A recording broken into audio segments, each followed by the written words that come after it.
ભગવાનનું પ્રાગટ્ય થયું અને હવે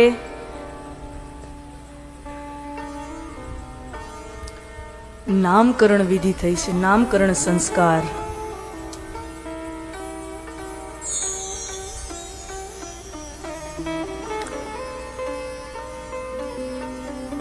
બંને દીકરાઓ, એક રોહિણી નંદન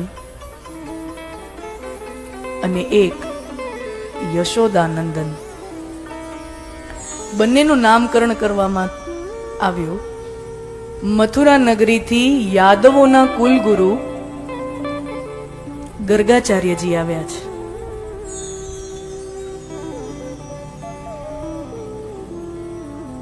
જેવા ગોકુળમાં ગર્ગાચાર્યજી આવ્યા, નંદ બાબાને બહુ હરખ થયો.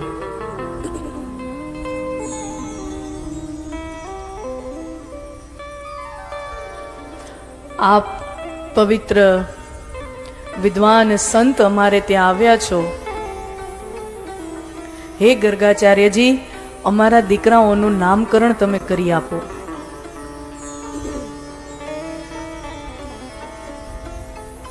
ગર્ગાચાર્યજી કહે છે, પણ નંદ બાબા ધ્યાન રાખજો, હું યાદવોનો કુલ ગુરુ છું અને હું જો તમારા દીકરાઓના નામ પાડીશ અને કંસને જો ખબર પડી કે યાદવોના કુલગુરુએ નંદને ત્યાં બે દીકરા છે એનું નામકરણ કર્યું તો કંસને શંકા થશે.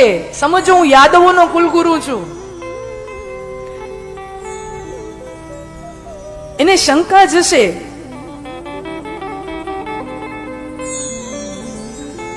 બાપજી તમે ચિંતા કરો માં, મથુરા નગરીમાં કંસના રાજમહેલમાં શું, અરે ગોકુળ ગામમાં પણ કોઈના ઘરમાં કોઈના કાને આ વાત નહીં થાય કે ક્યારે આ નામકરણ વિધિ થઈ ગઈ. અત્યંત ગોપનીય રીતે, અત્યંત ગુપ્ત રીતે સ્થાન પસંદ કરવામાં આવ્યું. નંદ બાબાની ગૌશાળા, ત્યાં આટલા જ વ્યક્તિત્વો હાજર છે. એક ગર્ગાચાર્યજી, નંદ બાબા, યશોદામાં, રોહિણીજી અને બંને દીકરાઓ. બીજું કોઈ ત્યાં ઉપસ્થિત નથી. રોહિણી નંદન મોટા છે. રોહિણીજીએ પોતાનો દીકરો ગર્ગાચાર્યજીના ખોળામાં પધરાવ્યો અને ગર્ગાચાર્યજીએ બાળકના મુખનું દર્શન કરી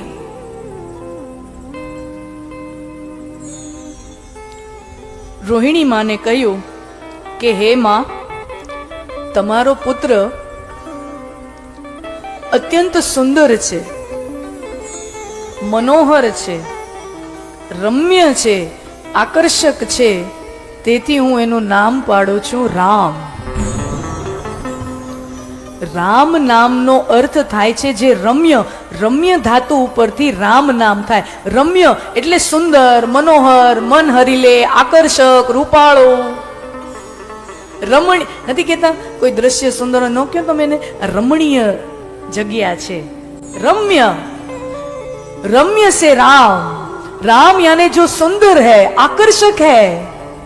एक बार छवि देख लो तो नेत्र वहां पर स्थिर हो जाते हैं, आकर्षक है. तो इसलिए मैं आपके पुत्र का नामकरण करता हूं राम. लेकिन आपका पुत्र अत्यंत बलवान होगा, अत्यंत बलशाળી થશે, એટલે આખા જગતમાં એ ઓળખાશે બળરામ. આખા જગતમાં એ બળરામથી ઓળખાશે. નામ રામ છે, ઓળખાય છે બળરામથી. હા, અને છોકરાઓના નામ છે ને થોડાક આમ ભગવાનના નામ પાછળ પડાય. કઈ નામ જ નો ડરતા હોય ને, પિંકી, ટિંકી, મિંકી.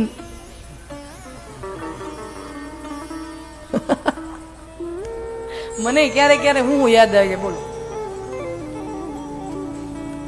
અમારી એક જગ્યાએ કથા થઈ હતી. હવે આપણે નામ અનામી રીતે જાહેર કરીએ. જો એક જગ્યાએ કથા થઈ એટલે સ્વાભાવિક રીતે કથા થાય એટલે યજમાનો સાથે એક પારિવારિક સંબંધ થઈ જાય.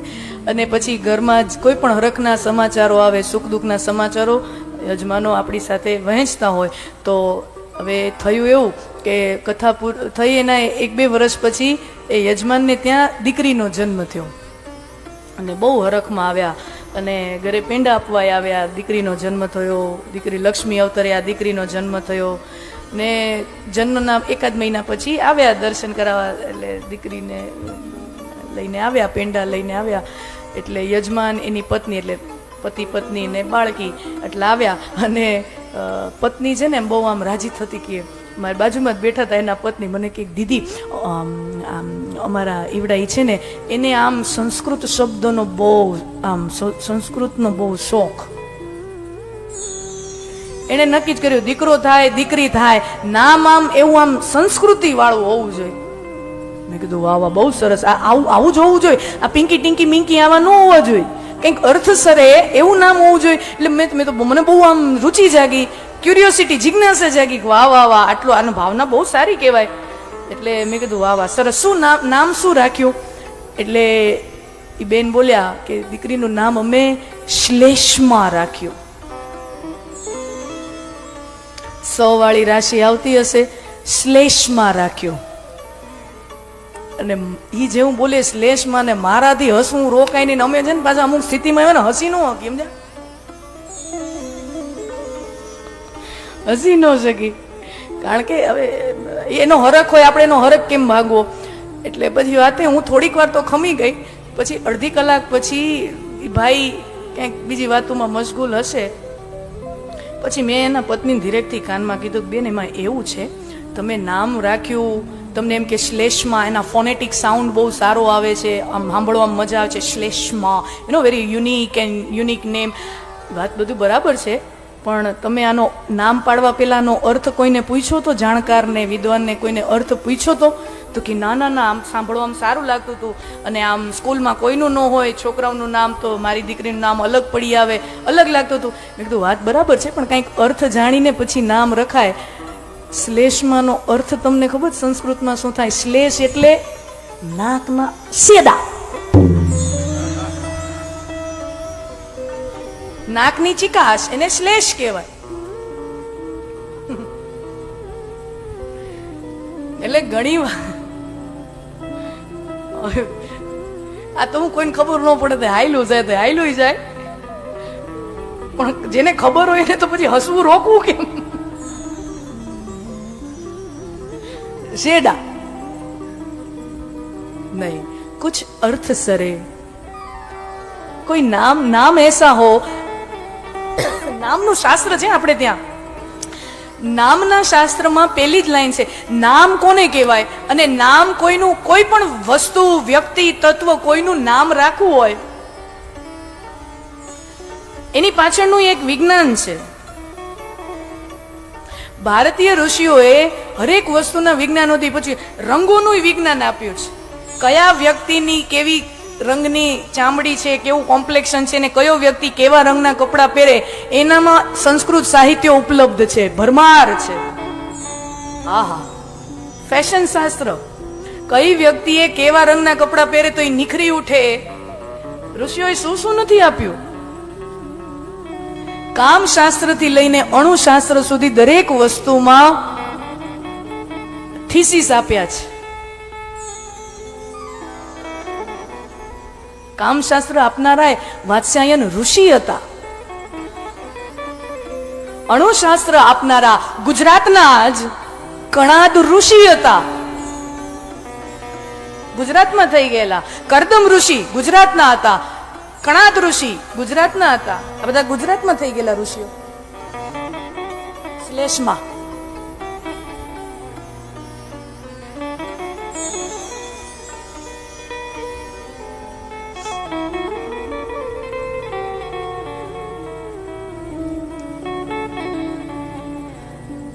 તો નામનું પણ એક શાસ્ત્ર છે. અને નામનો હેતુ શું હોય? કોઈ પણ વસ્તુ, વ્યક્તિ, નામનો હેતુ શું? સ્વનામ ધન્ય નામ. વ્યક્તિનું નામ સમજો, વ્યક્તિનું નામ. આ વસ્તુ એવી છે ને, મારા ને તમારા બધાના જીવનમાં લાગુ પડે. કાલ સવારે આપણે માતા પિતા બનો કે દાદા દાદી બનો, નાના નાની બનો, આવા પ્રસંગો આપણા જીવનમાં આવવાના જ છે. અને આ વસ્તુ આપણે આપણા જીવનમાં લાગુ પડવાની જ છે.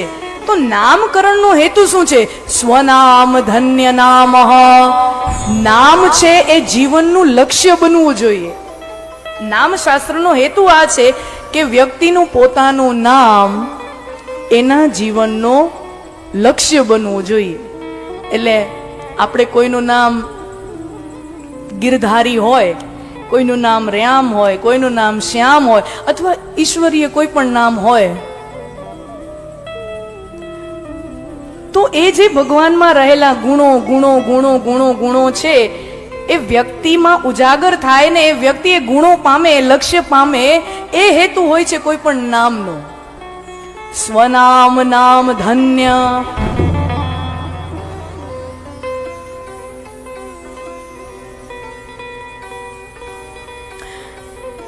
બળરામ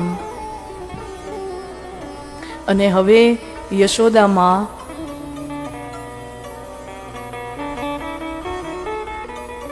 પોતાનો લાલન ગર્ગાચાર્યજીના ખોળામાં પધરાવે છે અને ગર્ગાચાર્યજીએ જેવા લાલનના ચરણોનો સ્પર્શ કર્યો તો એક જ પળમાં સમાધિ લાગી જાય અને સમાધિમાં પરમાત્માના 24 અવતારોના દર્શન થાય કે આ ઈશ્વરીય તત્વ, આ પરબ્રહ્મ પરમાત્મા કોઈ અવતારમાં રક્ત વર્ણ ધારણ કરીને આવે, ક્યારેક પિત્ત વર્ણ ધારણ કરીને આવે, ક્યારેક ગૌર વર્ણ ધારણ કરીને આવે. અને આ અવતાર જ્યારે લીધો છે, પૂર્ણાવતાર લીધો છે, ત્યારે પરમાત્મા કૃષ્ણ વર્ણ ધારણ કરીને આવ્યા છે. તેથી હે નંદ બાબા, હે યશોદામાં, તમારા પુત્રનું નામ હું રાખું છું કૃષ્ણ. બોલીએ કૃષ્ણ કનૈયા. નામકરણ થયું કૃષ્ણ અને નંદ બાબા ગોખવા માંડ્યા કૃષ્ણ કૃષ્ણ. અને કૃષ્ણ નામ થોડુંક અટપટું છે,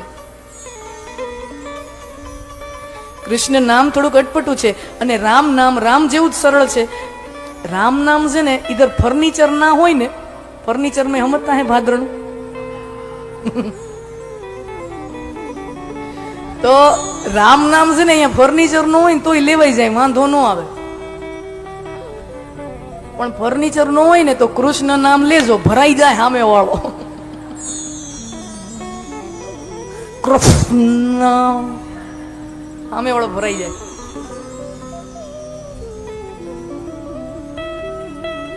એટલે જ્યાં સુધી ફર્નિચર છે ને ત્યાં સુધી કૃષ્ણનું નામ લઈ લેજો, તો પછી કૃષ્ણ થઈ જાય.